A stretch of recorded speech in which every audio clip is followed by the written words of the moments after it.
Fala pessoal, tá começando agora mais um episódio do nosso DoxiaCast. E o tema de hoje vai ser um assunto que faz a gente pensar bastante: consciência negra. É isso aí, pessoal. Estamos aqui com dois professores de História. Nossa querida professora Júlia, efetiva do nosso colégio, e nosso convidado Iago, historiador e especialista na história afro-brasileira. Bom, para a primeira pergunta, qual o contexto histórico da consciência negra e como isso impacta na nossa sociedade atual? É uma pergunta muito importante, assim, você pensar de onde vem, né, essa data, né? Que contexto vem? A consciência negra, o dia da consciência negra, essa marca do dia 20, né? Ela é muito marcada pelo surgimento de um movimento negro chamado Movimento Negro Unificado, ou MNU. E aí esses militantes do MNU, eles começam a pensar na necessidade de ter um dia que marque a importância dessa resistência que existe desde o período em que essa população é trazida para o Brasil. E de como eles vêm resistindo desde então e nunca pararam, né?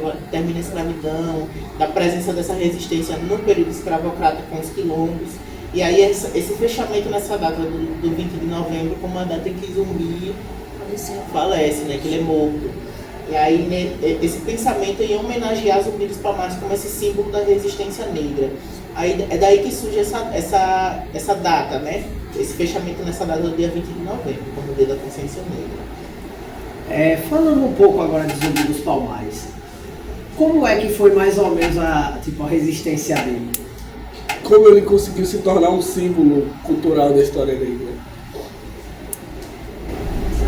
Bem, o Zumbi, ele nasce em Palmares, mas enquanto criança ele é retirado do seu lugar e é levado para escravizado, né, junto a religiosos. Tanto que ele recebe o nome latim e ele aprende latim, português ali, e depois ele sai daquele local e vai até o Quilombo dos Palmares, considerado o maior quilombo da história do Brasil. Quando a gente pensa o que é hoje o Quilombo dos Palmares, né? Quando a gente vê até o espaço onde era, né? Existe muito esse turismo, assim, de pensar esse espaço hoje, como era grandioso, né?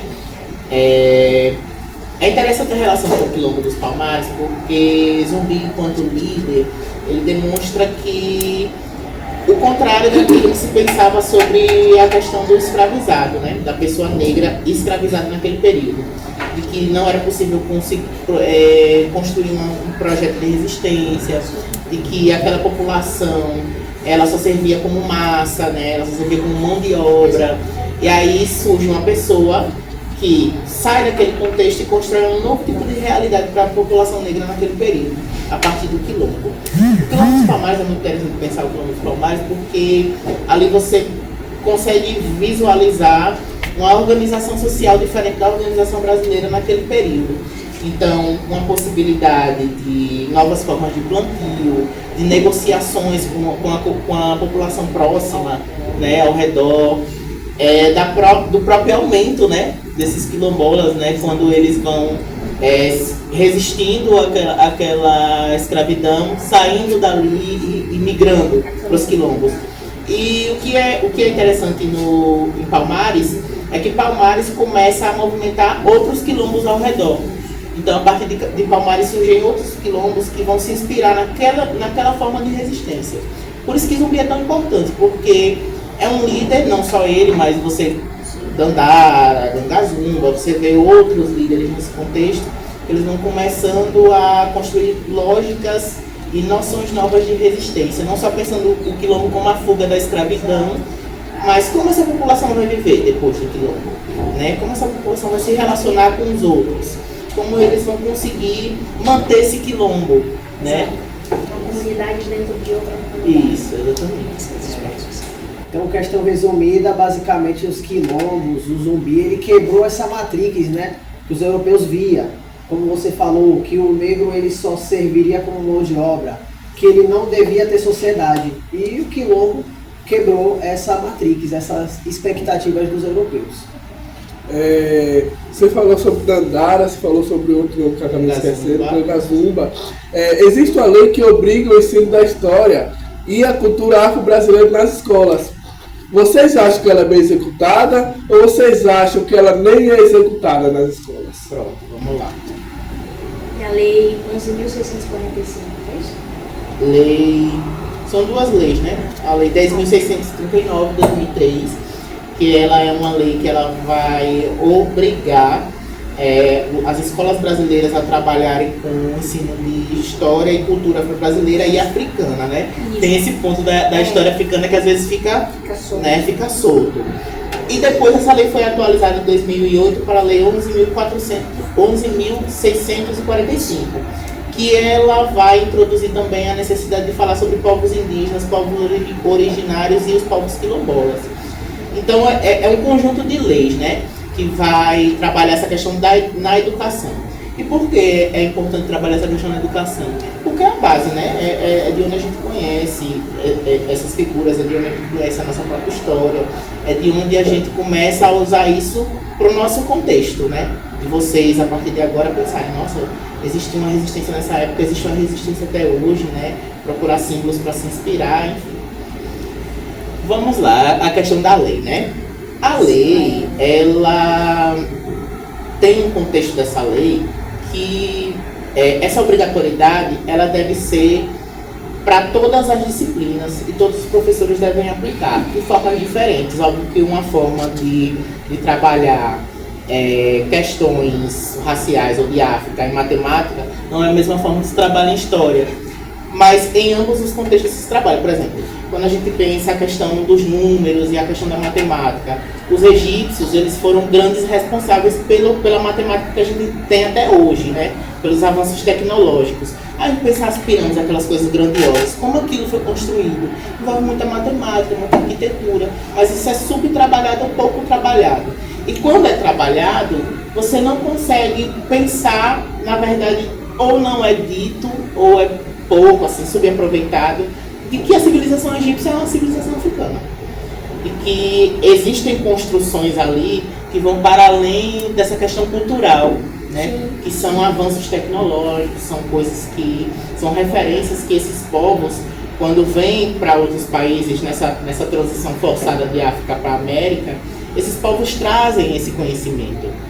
E aí esse conhecimento ele é trazido na agricultura, ele é trazido na arquitetura, tantas construções que a gente tem na medicina, tantas construções que a gente tem até hoje que vem desse contexto. E aí a lei, ela trabalha nesse sentido, né? Da obrigatoriedade em todas as disciplinas.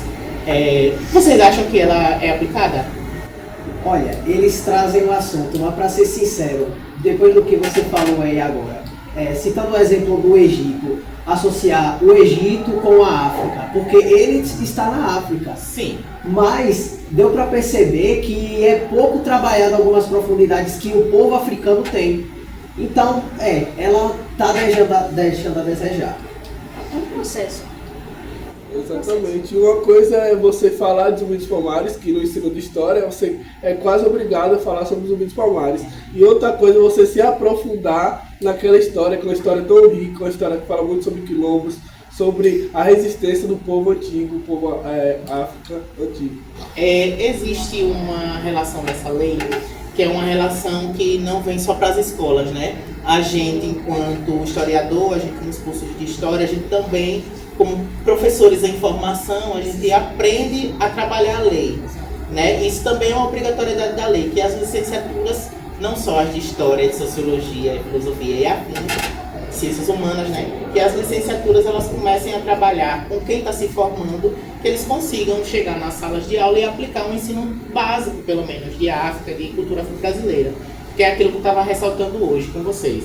A gente vive num país em que a maioria da população é negra, e a gente tem pouquíssimo acesso às coisas que as nossas origens construíram, os nossos ancestrais construíram. Isso é muito importante para a gente pensar o que é que a gente pode construir hoje, né? E aí essas leis, elas têm a sua aplicabilidade, principalmente quando a gente pensa que elas são obrigatórias, né? As escolas trabalham as leis, só que deixa a desejar do ponto de vista que fica como se fosse opcional para o professor, né? O professor trabalha meio que se quiser, alguns deles, enquanto outros meio que são obrigados a trabalhar. E aí, nesse sentido, sobra muito conteúdo para poucos professores terem que trabalhar em pouco tempo. Né? Você tem um ensino que ele é recheado de conteúdo, a gente ainda é um país muito conteudista do ponto de vista educacional, e que a gente tem muita dificuldade de trabalhar esse conteúdo em sala de aula. Nesse caso, o Colégio Doxa Maria conta na sua grade com a disciplina chamada Educação Africana, Indígena e Afro-Brasileira, e agora com a adição sobre a história da Bahia. Então, a gente vai aos pouquinhos. É uma das maneiras que estamos aí buscando para tentar sanar um pouquinho dessa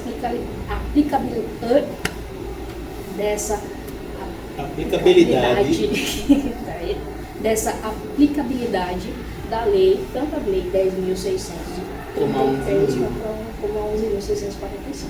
A gente pensando em tecnologia, por exemplo, é uma coisa muito interessante, né? É um fato que parece banal, a gente falar sobre a quantidade de banho que a gente toma no Brasil. Isso é uma coisa de cultura indígena.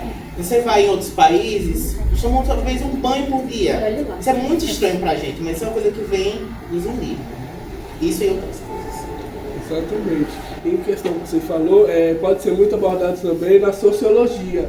Na sociologia fala muito sobre Gilberto Frei, com sua obra Casa Grande Senzala, e deixa eu esquecer grandes autores negros como Malcolm X, dos Estados Unidos, ou Malcolm X, como você quiser falar. Também tem Martin Luther King e o grande presidente Barack Obama, que são sociólogos que podem ser retratados na cultura brasileira. Sim. Nossa, a gente está falando sobre isso bastante, né? O que você está falando é sobre a necessidade de se conhecer essa história e essas narrativas a partir de uma perspectiva negra, né?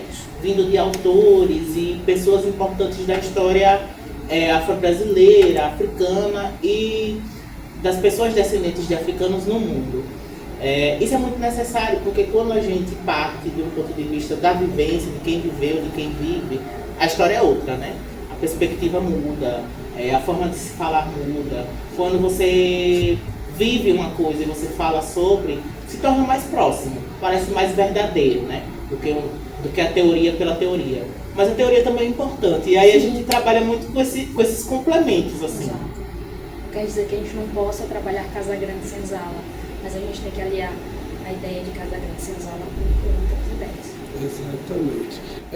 Na opinião de vocês, o que falta para que a educação brasileira valorize de verdade a história afro-brasileira? Uma pergunta complexa, grandiosa. Complexa. Pode ser. Repita aí, por favor. Na opinião de vocês, o que ainda falta para a educação brasileira, para as escolas públicas do Brasil, valorize de verdade a história afro-brasileira? Eu acho que uma das coisas que mais falta para a educação brasileira, eu não falo só de escola, falo da nossa própria formação, né, social e dentro das universidades também. É um ensino que traga o estudante para dentro do conteúdo. Sim. Não adianta falar aqui sobre história negra e em nenhum momento se sentirem conectados com o que eu estou falando. Porque tudo que a gente está falando faz parte do que a gente vive no cotidiano. E quando eu não trago para esse cotidiano, como eu trato esse assunto como um mero conteúdo, né, o assunto fica banal, ele parece só mais um assunto ali no meio. Para fazer a prova. E não é sobre isso, né? Alguns temas nos tocam, porque eles são temas que a gente convive cotidianamente, né? A relação do Brasil com o racismo. O racismo é uma coisa que existe ainda muito forte nesse país, de forma velada, de várias formas, de uma forma explícita, como a gente vê as notícias na televisão, tudo isso impacta a gente. Então a forma de se trabalhar muda muito de contexto para contexto. Quando esse assunto é tratado de uma forma distante, né, parece que você está falando sobre uma coisa que não é da realidade, não aproxima e aí a mensagem não chega, né? Eu acho que isso é o que mais falta E a segunda coisa é o trabalho com esses autores negros. E aí pensando em diversas obras, você pensando nas ciências sociais, na sociologia, você pensando quantos filósofos negros a gente conhece, quantos geógrafos negros a gente conhece. Na Bahia tem Milton Santos, que é um dos maiores geógrafos do Brasil. Ele é um geógrafo homem negro retinto. E parte do que ele vai construir sobre geografia social, ele muda o ponto de como a gente pensa geografia no Brasil. Ele vai pensar geografia a partir das ruas. Ele vai pensar geografia a partir de como o brasileiro constrói uma casa em cima da outra. Por que uma casa em cima? Aí ele olha Salvador e diz, meu Deus, essa cidade, como é que essa cidade se construiu? E a partir daí ele vai mostrando que uma construção, a gente está falando de construção física, né? Tijolo, cimento, mas como essa construção está ligada a como a gente se organiza enquanto sociedade. E é importante destacar essa importância lá na universidade, porque lá na universidade a gente tem muitos debates, a gente fala muito sobre muitas coisas, mas trazer aquela realidade que a gente chama de levar a universidade para fora dos muros da universidade, para trazer para a escola. Então, para mim, uma das questões mais importantes é pegar os professores que estão sendo formados agora e tentar trazer essa universidade para a escola. Uma dinâmica do estudante ele se incluir na história, né? Sim. Isso pode até ajudar para reduzir esses estereótipos ruins que fazem das pessoas negras. Sobre essa questão de estereótipo ruim, a gente tem o preconceito racial, a gente tem o racismo, né? Quais seriam os tipos de racismo existentes e como eles afetam o mundo hoje? É uma questão interessante, importante, assim, porque como a gente pensava racismo há 10 anos atrás, por exemplo, não é a mesma forma que a gente pensa racismo hoje. É como se a cada momento surgisse uma coisa que a gente pensa assim, epa, eu acho que isso aqui tem algum fundo racial. Acho que isso aqui tem algum fundo, ou para outros temas, né? Isso aqui tem algum fundo de gênero. Sim. Isso aqui tem algum fundo social, de classe. A gente começa a se atentar. Cada vez que a gente para e olha a nossa realidade de uma forma, a gente parece que vê uma coisa diferente. Isso faz parte muito dos estudos sociais, né? Sim. E aí, quando a gente pensa nessa relação dos tipos de racismo e do estereótipo, a cada momento que alguém faz um olhar diferente para a sociedade brasileira, ela enxerga algum aspecto racial. Porque a gente vive raça em tudo. Nós somos um país com uma diversidade racial gigantesca. Você pensar que o Brasil, tipo Salvador, tem a segunda maior população negra fora da África. Né? É a segunda cidade mais negra do mundo, depois da capital da Nigéria.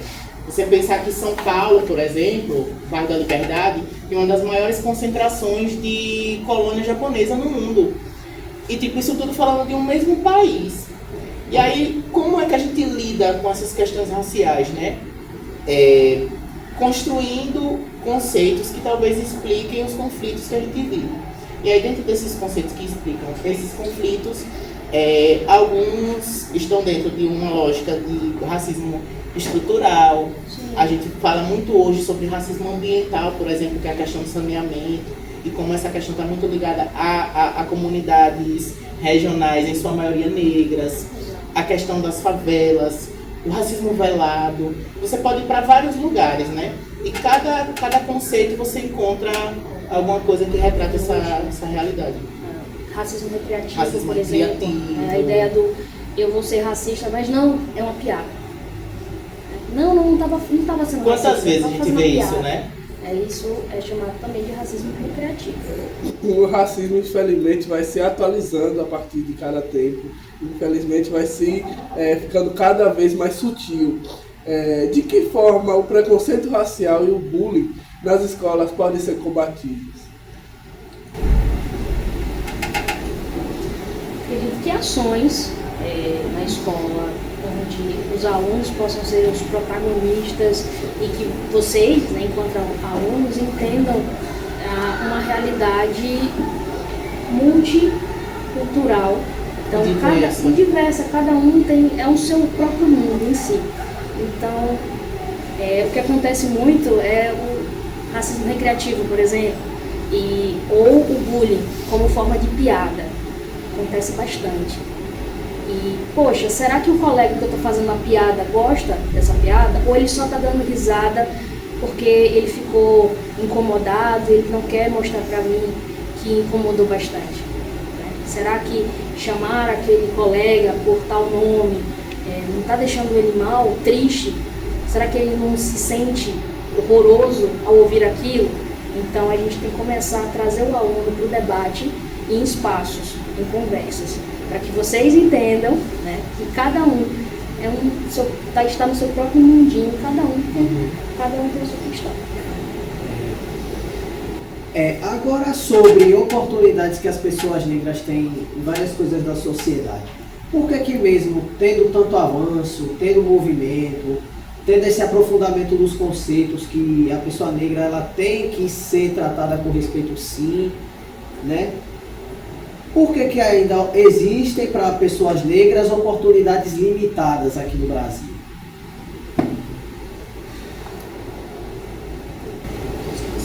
Pode. Acho que eu vou começar aí a a gente pode pensar que é uma questão lógica. Nós tivemos aí no Brasil uma invasão portuguesa a partir de 1500, século XVI. Nós tivemos aí a Lei Áurea, que foi o final do processo de abolição da escravidão em 1888. Então, entre 1500 e 1530, né, até 1888, a gente tem mais de 300 anos, 3 séculos de escravidão. É isso? Isso. Se a gente pegar 1888, estamos em 2025, não é verdade? 2025 menos 1888 dá 137. Então, enquanto eu tenho 3 séculos de escravidão, eu tenho só 137 anos de abolição. Liberdade. Então, nós temos mais tempo enquanto um país escravocrata, do que um país livre. E aí? E aí, como é que resolve, né? E do ponto de vista das oportunidades, é muito difícil a gente pensar a oportunidade em um contexto que na própria pós-abolição não inclui oportunidade para essa população. Então, acaba a escravidão, mas os lugares são os mesmos, né? Um lugar de subserviência, um lugar de empregos reduzidos, um lugar de servir, né? Quem tem. E aí isso fica muito nítido na forma com que a gente é tratado até hoje nesse país, né? Como esses lugares, e vocês falam de estereótipo, é muito esse lugar do estereótipo. Qual é o lugar do negro na sociedade brasileira? Para onde ele pode ir? E essas oportunidades, sendo limitadas desde esse início, quando a gente vai falar das construções de políticas, de ações afirmativas, que são políticas que tentam diminuir essa desigualdade, essas políticas elas são como se a gente se cortasse e botasse um band-aid. Mas a gente está cheio de corte. Um band-aid só resolve? Então, para além dessas políticas de ações afirmativas, elas às vezes não serem suficientes, elas ajudam muito, mas às vezes elas não são por si só suficientes para aumentar essas oportunidades. E aí, para além disso, muitas vezes elas não são colocadas em prática, né? Por exemplo, quando a gente fala da Lei 10.639, quando a gente fala por muito tempo da política de cotas, que foi uma política que foi implementada, mas por muito tempo ela não era regulamentada nas universidades. Sim. Teve universidade que demorou muito para implementar a política de cotas. Então, são ações afirmativas que são importantes para a construção de oportunidade, mas elas só não se bastam. É muito importante que a gente se posicione socialmente, que a gente coloque a nossa voz para fora, que a gente não baixe a cabeça, que a gente, quando tem uma pergunta, pegue e faça, porque isso aos poucos vai lhe dando um protagonismo e uma confiança que você se coloca enquanto brasileiro, cidadã brasileira que se coloca, e isso faz toda a diferença, né, nessa abertura. Dando para perceber, parece que esses anos todos de escravidão meio que deixou uma marca registrada em grande percentual da população, né? Que ainda assim, existindo esses movimentos, essas políticas de incluir as pessoas negras, eles ainda ficam um pé para trás, como alguma coisa que impede, né? Que enxergue a pessoa negra com seu real valor. É a questão do racismo estrutural. Então, isso nos livros de história, sociologia, livros de ciências humanas, quando aparece racismo estrutural, sempre vai ter uma árvorezinha, né? Geralmente tem lá, racismo estrutural. E aí tem as raízes. A gente tem que pensar o racismo estrutural na sociedade brasileira enquanto essa árvore cheia de raízes e ramificações que é muito difícil de você conter hoje. Afinal, temos mais tempo de escravidão do que de abolição. Adentrando no tópico de cotas raciais, eu queria perguntar se o Estado reconhece a dívida histórica com a população negra, porque essa dívida ainda não foi totalmente paga e até quando ela deveria ser quitada. Júlia falou que a gente tem 187, né? 137 anos de país livre, de liberdade no Brasil. O Brasil reconhece que é um Estado racista, mas o Brasil só reconhece, não conheço a palavra, né? O Brasil reconhece a sua desigualdade racial. Mas o Brasil só passa a reconhecer essa desigualdade racial a partir de Fernando Henrique Cardoso, que era um sociólogo. E aí é uma coisa muito sutil, que aparece em uma lei, depois aparece na Constituição, né? E aí, aos poucos, né? Passos de formiga, isso vai caminhando nessa construção de como o Estado brasileiro vê desigualdade racial. Só que o Estado brasileiro enxerga a desigualdade racial, enquanto política pública, a gente tem momentos em que esses direitos não são assegurados. Então a gente teve recentemente governos em que, por exemplo, as cotas raciais foram constantemente ameaçadas nas universidades, né? E existem motivos para isso acontecer, né? Esses motivos estão ligados a como não é interessante que para setores da sociedade brasileira, que essas comunidades avancem, que essas comunidades cheguem nas universidades, que pessoas da periferia cheguem nas universidades, que pessoas de escola pública terminem os cursos das universidades e ocupem lugares formais de trabalho. Quando a gente fala em cota racial não está ligada só à universidade. Depois de um tempo, as cotas raciais elas começaram a ser aplicadas em concurso, em vários tipos de concurso. Então, isso começa a movimentar, dá um incômodo, né? Tipo, vamos supor, né? Eu, enquanto pessoa privilegiada, tenho os meus lugares garantidos na sociedade, e eu enxergo essa população que vem de baixo como uma população que agora está ameaçando meu lugar garantido. Exato. Então é um contraste que o Estado brasileiro carrega sempre, né? Essa relação. A gente avança com algumas leis, o Estado brasileiro é recorde de leis. A gente vai puxar a Constituição brasileira é belíssima. E cada vez mais a gente vai construindo leis, aí uma lei puxa a outra.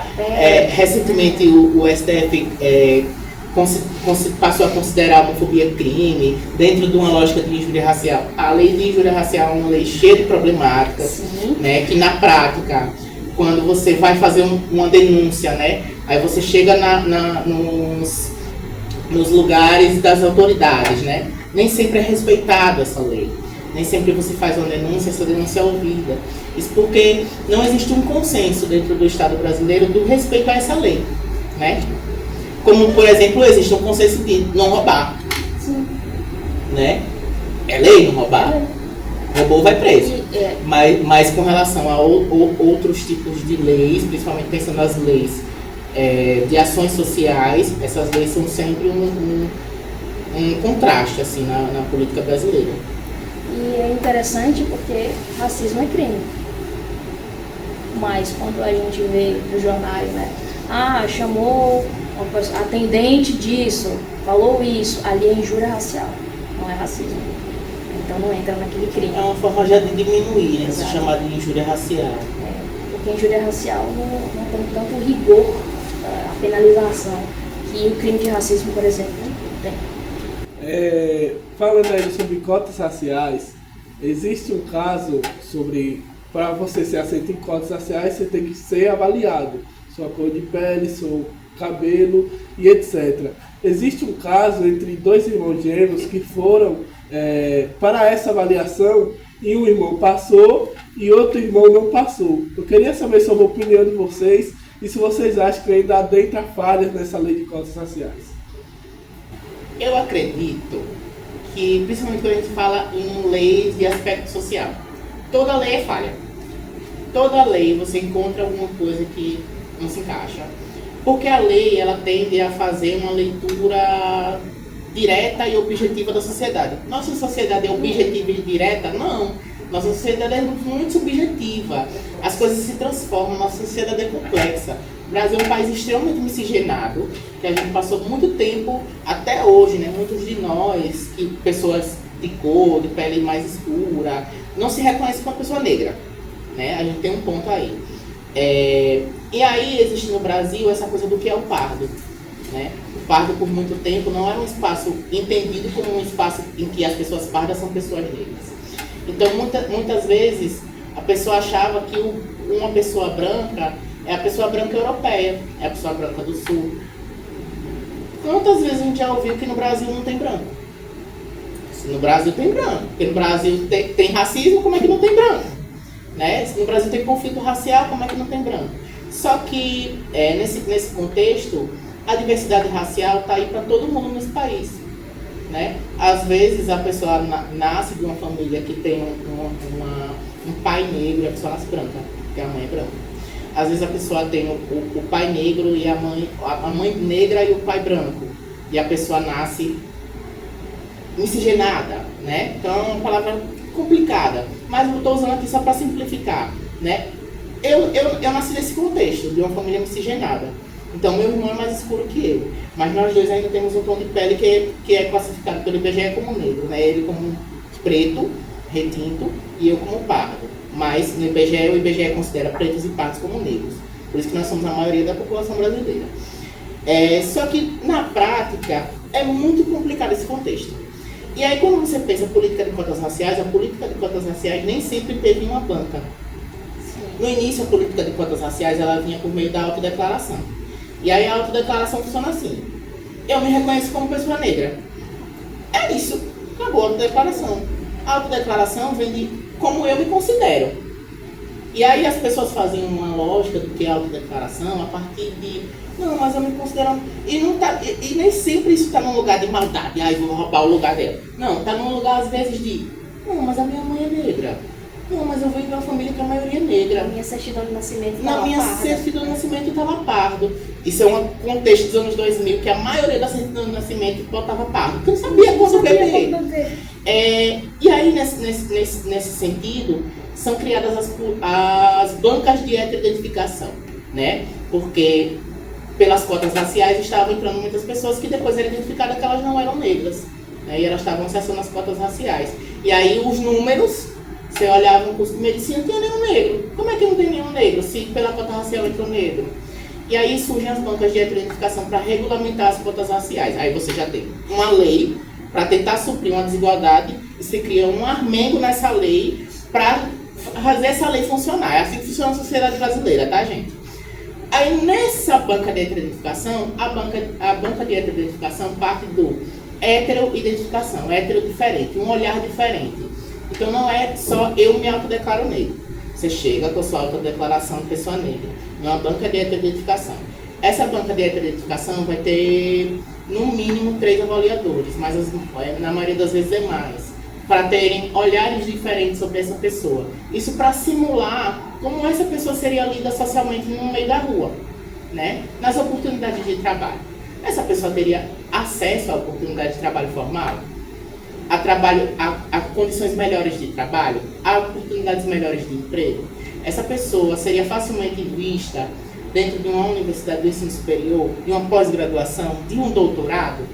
E aí, a partir dessas perguntas e desses olhares diferentes, existe uma classificação do que é visível. Nesse contexto, não importa se a pessoa, o pai é negro, a mãe é branca, a avó, o que importa é o que é visível socialmente, como você é lido. E aí são 3 contextos, né? São 3 eixos.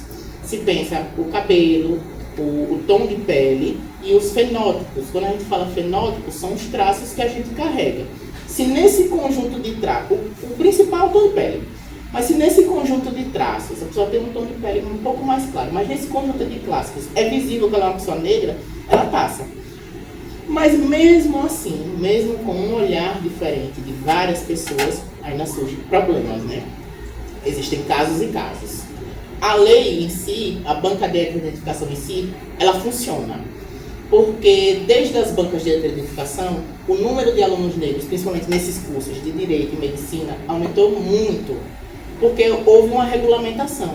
Mas de vez em quando surgem esses problemas, assim, de um olhar, né, para uma pessoa que você vê, aí de repente num olhar de quem está avaliando, essa pessoa não é negra, mas visivelmente, socialmente ela é parda, né? E sendo parda ela é negra. A partir daí, a própria banca de identificação, ela tem os processos de recurso, que a pessoa ela pode entrar com recurso. E a banca de identificação não é só uma banca só. A pessoa entra com recurso, ela tem a possibilidade de fazer outra banca, né? E aí são alguns desses casos que acontecem. De acordo com o IBGE, a maioria da população de áreas periféricas e de favelas são negros, pobres e pretos. Vocês acham que com a lei de cotas sociais, ao invés de cotas raciais, iria inibir esses erros e agradar a maioria da população? É uma questão importante a sua, porque as leis de cotas sociais já existem. Quando a gente chega, por exemplo, nas universidades públicas, e essa é uma questão importante, porque é uma coisa que a sociedade normalmente pensa quando pensa cota. Que cota é só cota para negro. Não. Aí só fica, a maioria, né, fica assim, oxe, mas existe branco pobre também que não tem acesso. Mas, pensando, por exemplo, no contexto das universidades, as universidades têm as cotas raciais e sociais. Você pode entrar com a cota de escola pública, é uma papelada tão grande, vocês nem imaginam a cota de renda. Eu entrei como cotista racial e social. Eu sou uma pessoa pobre desde então até hoje, sou uma pessoa pobre mesmo sendo formado e tendo mestrado. Mas você demonstra, né, pela sua documentação, pela renda que você tem, pela renda da sua família, que você está em uma situação, não numa situação de privilégio social. E a partir daí você acessa pela cota social. Existe essa cota social, mas o contexto das cotas raciais, ele está muito mais ligado a essa questão de estereótipo. Uma pessoa que vem da periferia, mas ela é visivelmente branca, numa roda de trabalho, muitas vezes ela vai ter uma oportunidade maior do que uma pessoa negra. E por muito tempo isso era explícito quando a gente falava em questão de emprego. Em que você via um aviso, né, um anúncio de entrevista de emprego, e nesse anúncio estava assim, é importante, boa aparência. Sim. O que é boa aparência? Né? E aí, a partir disso, você pensa, o que são esses estereótipos, qual é a diferença? Carolina Maria de Jesus, em Quarto do Despejo, tem pessoas brancas vivendo naquela favela com ela, mas ela relata diversos casos em que ela sofreu racismo dessas pessoas, mesmo elas sendo faveladas também. Então, são contextos e contextos, né? Então, no caso, para vocês, seria necessário uma reparação histórica completa, no caso, por causa desses anos de opressão, de racismo que ainda acontece? Se você pode repetir, por favor. Para vocês, o que seria necessário para uma reparação histórica completa de tantos anos de racismo e opressão? É difícil pensar uma reparação histórica completa. Pensando os anos que a gente tem de escravidão, os anos que a gente tem de liberdade. Sim. E como as leis funcionam no Brasil, né?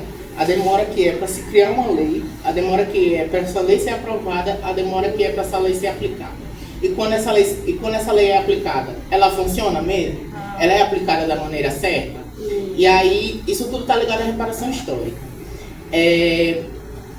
Acho que talvez é difícil a gente pensar numa reparação histórica completa, mas a partir de um lugar onde pessoas negras começam a acessar espaços que elas nunca acessaram antes, viram uma chave, mudam algumas coisas.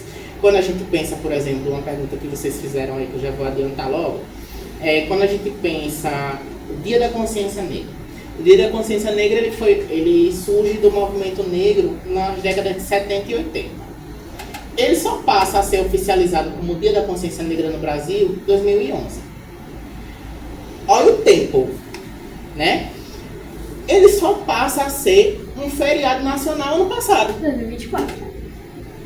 E aí a gente normalmente pega essas informações e normaliza.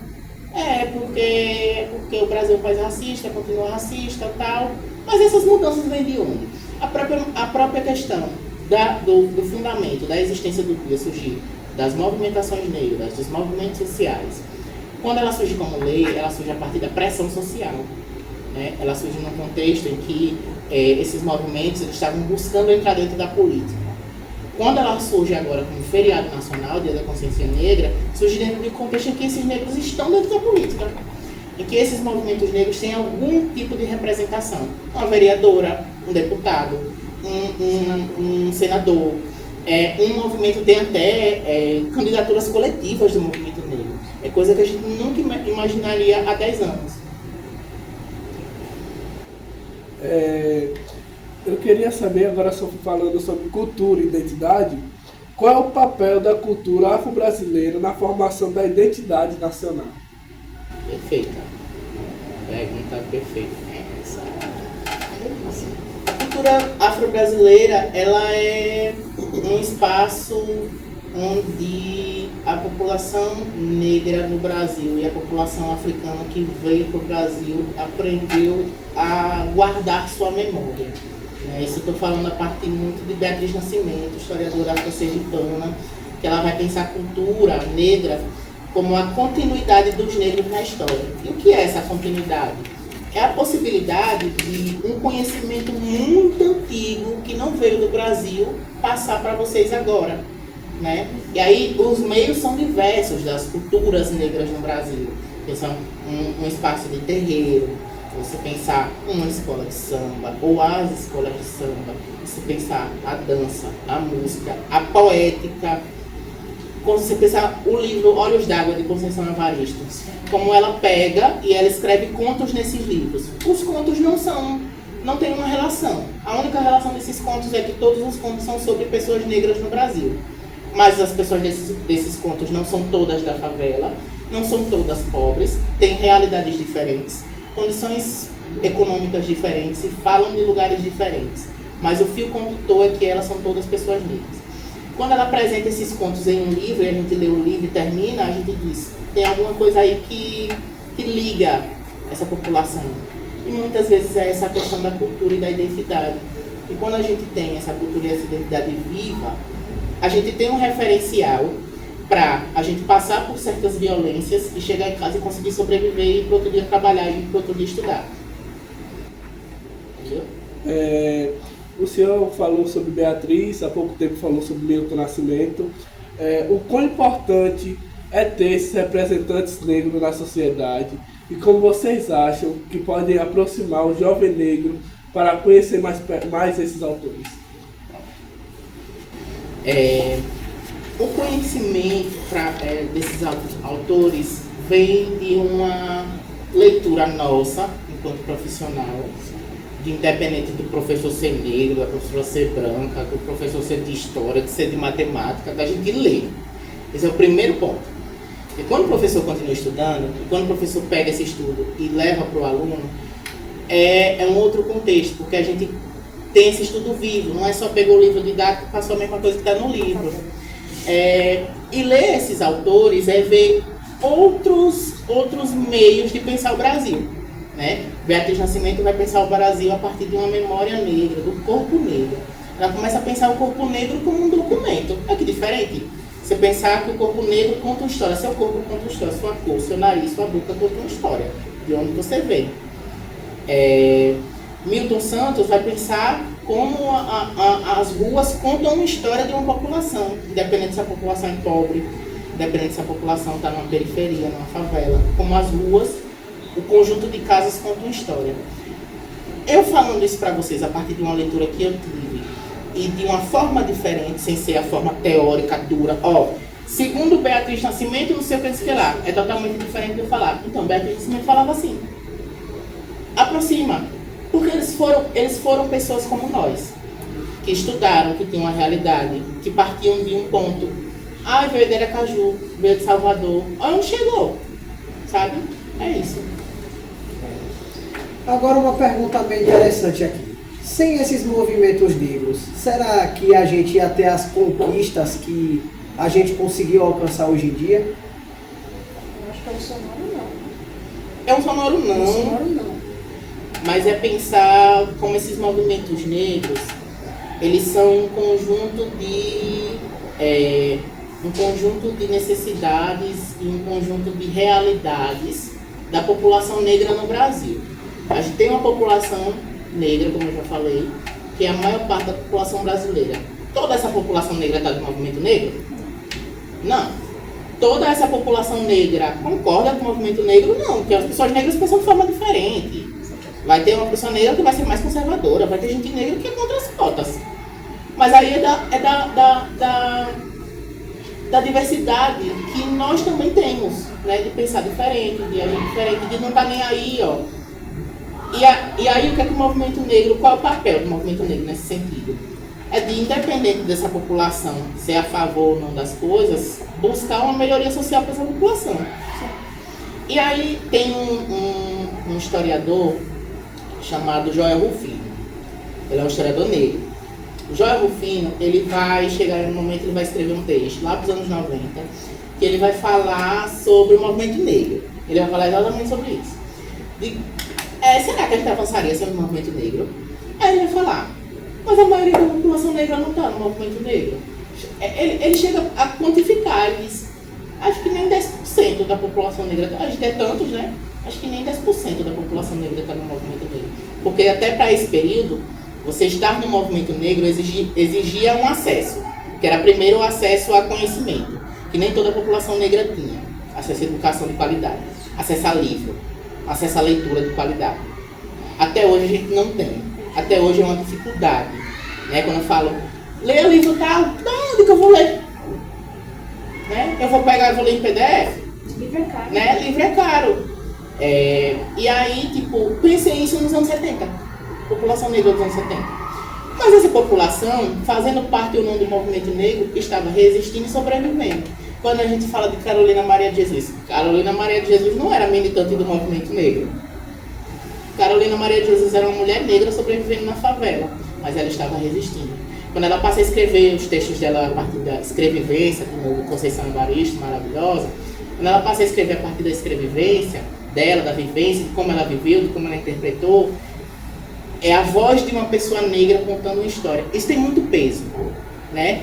E a responsabilidade do movimento negro é pegar essas histórias e, isso aqui precisa virar ação política. É esse papel, é um papel literalmente político, né? Sem o movimento negro, dificilmente a gente avançaria em algumas pautas, mas a população negra vem avançando em muita coisa no Brasil, independente de qualquer coisa. Porque ser negro no Brasil já é um ato político. Exatamente. E por que ainda há pessoas que tratam essa luta com tanta desconfiança ou até com hostilidade? Porque quando a gente fala em mudança social, de certa forma, mudar é um desconforto. Sim. Né? Quando a gente está, principalmente quando você fala de um lugar de privilégio, ninguém quer sair do seu lugar de privilégio. É engraçado porque ano passado eu vi uma discussão em redes sociais sobre a pequena sereia, a sereia Ariel, ser uma mulher representada no cinema como uma menina negra. E a pequena sereia não existe. Ariel não existe, é um personagem. Mas é um personagem... Sereia não existe. Então, a sereia não existe. Mas, por que colocaram aquela menina negra? Não pode. Como não pode? Sereia não existe. Então incomoda esse olhar de... Eu tô vendo um negro, uma pessoa negra, uma menina negra, no lugar de protagonista. Não pode. Entre aspas, de uma história que não era pra ser dela. Exato. Esse é o lugar, né? Esse é o maior incômodo da sociedade. Tipo, é a negra juíza. Oxi, negra juíza? Não, isso não é o lugar dela. Negra... Fui pro hospital, tem muita gente. Às vezes o povo pensa que é exagero quando a gente fala. Tem pessoas que entram no hospital e o nível de racismo é tão grande, impregnado na pele das pessoas, na alma, que quando vê que é um médico negro, se nega a ser atendido. Não quero ser atendido por um médico negro. Não quero ser atendido por um médico negro. Isso tudo está aí como a nossa sociedade pensa raça, né? De ser os mesmos lugares. No início dos anos 2000 teve uma pesquisa, essa pesquisa é ótima, teve para a gente de ciências humanas, meu Deus, teve uma pesquisa que foi um censo que fizeram com os brasileiros nas ruas, tipo IBGE, perguntando, você acha que o Brasil é racista? A pessoa, sim, acho que o Brasil é racista. Você é racista? Não. Quando foram olhar os dados do censo, sei lá, vamos colocar aqui, que eu não me lembro o dado exato, mas vamos colocar aqui. 90% da população que foi entrevistada disse que o Brasil era um país racista e 2% disse que era racista, que não era racista. Onde é que está esse racismo? É difícil e é desconfortável falar sobre questões sociais. Isso eu estou falando de raça, estou falando de gênero, pessoas LGBT, pessoas trans, pessoas em situação de rua. Né? É difícil falar, é desconfortável. Muitas vezes as pessoas não querem nem olhar, elas não querem nem saber, elas não querem nem ouvir. E aí, esse é o ponto do protagonismo de cada um de vocês, de vocês saberem se colocar, vocês saberem falar, vocês não terem medo de falar. Ah, quem falar vai estar errado. É sua opinião, fala. Então, será que hoje em dia está tendo esse equilíbrio, por exemplo, da pessoa negra na mídia? Porque no exemplo aí nós vimos, né, a professora deu o exemplo da Ariel, que ainda existe um incômodo, essa questão do estereótipo. Será que hoje em dia está equilibrando isso? Pode equilibrar mais? Aos poucos, né? Se você fala. Por exemplo, hoje em dia a gente tem muita rede social, mas antes, nossa época, as velhas, nessa época, a gente via a sociedade por meio da novela. Então, final do capítulo da novela, meu Deus, para tudo, vamos assistir o final do capítulo da novela. Né? E a novela trazia a sociedade brasileira. Na verdade, se falava que ela iria trazer aquela realidade dos brasileiros. Mas, onde estava a mulher negra na novela? É a empregada. Geralmente a empregada engraçada. Né? Onde está o homem negro na novela? É o garçom, é o segurança, é o motorista. Né? E recentemente, 2 anos atrás, teve uma novela na Globo, depois de mais de 50 anos de novela na Globo, com um casal negro sendo protagonista da novela.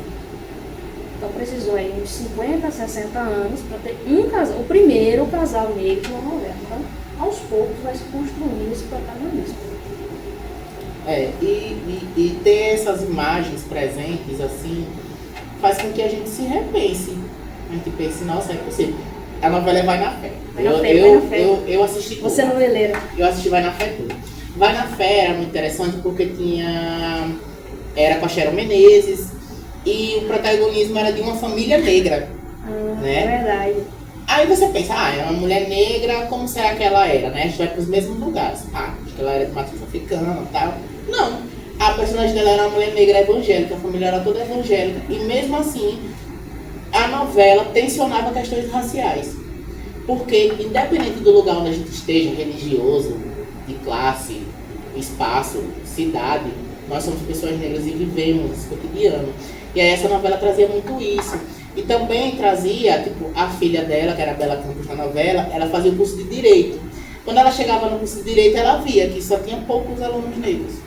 Né? Então, tipo, olha a novela mostrando realidades que a gente conhecia, a gente sabia enquanto comunidade, enquanto população, mas que não aparecia na mídia. Olha a importância de a gente ver isso na mídia, sabe? E o que cada um de nós pode fazer no dia a dia para combater esse racismo e fortalecer a igualdade? Eu acredito que vai do estudo. É o primeiro passo. É estudar, é ler algum livro, perguntar na escola, questionar, assistir vídeos, videoaulas, enfim, a gente tem toda a tecnologia na nossa mão para nos ajudar nesse aspecto. Então, para mim, o estudo é o primeiro passo. Eu acho que outro ponto é buscar referências. Buscar referências iguais a você em áreas que você deseja chegar. Por muito tempo, assim, foi uma dificuldade para mim, muitos anos no curso de História. Eu não me via ali na história, assim, sabe? Tipo, até chegar a disciplina de cultura afro-brasileira, meu Deus, era um mar de história branca.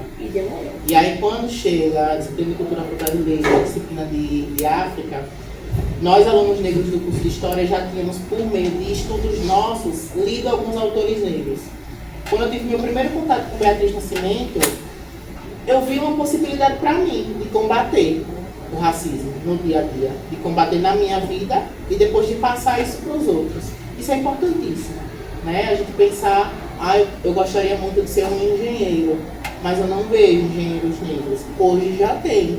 Hoje você já tem onde buscar referências, né? Dessas pessoas, não de hoje, né? Mas de muito tempo, desses lugares que foram sendo alcançados. Eu acho que buscar referências é fundamental. E o outro lugar fundamental é se colocar politicamente. Vocês têm quantos anos? 17.